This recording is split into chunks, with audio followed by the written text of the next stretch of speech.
रोशन नाम का एक आदमी था। उसे जल्दी अमीर होने का बहुत शौक था। मेहनत और हलाल कमाई, ये सब उसे समय की बर्बादी लगती थी। इसीलिए उसने गलत रास्ता चुन लिया। रोशन गरीब लोगों को धमकाता, बंदूक के जोर पर उनके घरों पर कब्जा कर लेता और फिर उन्हें सड़कों पर बेसहारा छोड़ देता। उसे किसी चीज का डर नहीं था, न कानून का, न दुआओं का। एक दिन शहर से गुजरते हुए उसकी नज़र हाईवे के पास बने एक बहुत पुराने घर पर पड़ी। घर बहुत बड़ा था, लेकिन बिल्कुल खंडहर जैसा लग रहा था। ऐसा महसूस हो रहा था जैसे 50 सालों से वहां कोई रहा ही न हो। न रोशनी, न आवाज, न जिंदगी का कोई निशान। रोशन के दिमाग में तुरंत ख्याल आया, अगर इस घर पर कब्जा कर लूं, इसकी मरम्मत करवाकर महंगे दामों पर बेच दूं, तो एक ही सौदे में अमीर हो जाऊंगा। शाम होते ही अंदर जाऊंगा। शाम हो गई। रोशन ने अपनी बाइक घर से 10-15 मिनट की दूरी पर खड़ी की और पैदल उस घर की ओर बढ़ा। जैसे जैसे उसके कदम आगे बढ़ रहे थे, तेज हवा चलने लगी। हवा के साथ कुछ अजीब सी आवाज भी थी, जैसे कोई संदेश देना चाहता हो। लेकिन रोशन ने नजरअंदाज कर दिया। घर का दरवाजा पहले से ही खुला हुआ था, जैसे वह घर उसका इंतजार कर रहा हो। अंदर जाकर उसने देखा कि घर में कई कमरे थे। दीवारों में दरारें थीं, छत से मकड़ी के जाले लटक रहे थे। अचानक धड़ाम, मुख्य दरवाजा जोर से बंद हो गया। रोशन रुक गया। उसका दिल तेजी से धड़कने लगा।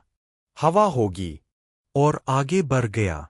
एक कमरे में गया तो उसने देखा जमीन पर एक चाकू पड़ा था, जिस पर सूखा हुआ खून लगा था, और उसके पास एक पुरानी लालटेन जल रही थी। उसके शरीर में ठंड सी दौड़ गई। वह कमरे से बाहर निकलने लगा। तभी कमरे का दरवाजा बंद हो गया। अब वह कमरे के अंदर अकेला था।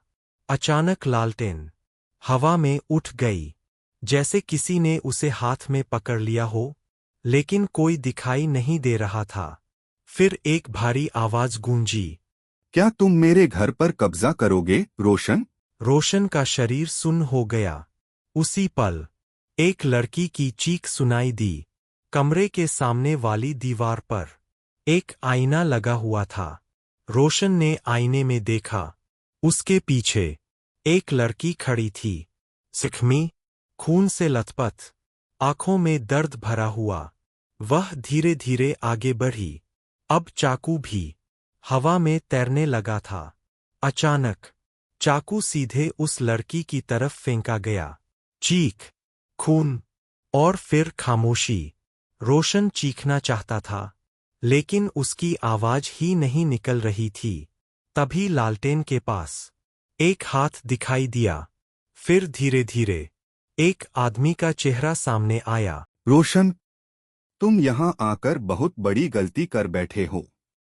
तुमने मेरी सोई हुई आत्मा को जगा दिया है। उस आदमी की आंखों से आंसू बह रहे थे।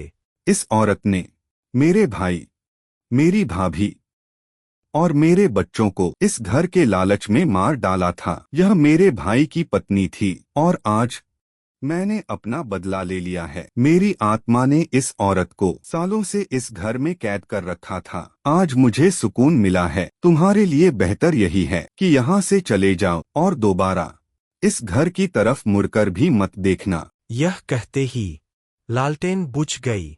दरवाजा खुल गया। रोशन जान बचाकर बाहर भागा। न पीछे देखा, न रुककर सांस ली। उस दिन के बाद रोशन बदल गया। न कब्जा, न जुल्म, न लालच, क्योंकि वह समझ चुका था कुछ घर सिर्फ दीवारों के नहीं होते, वहां आत्माएं रहती है।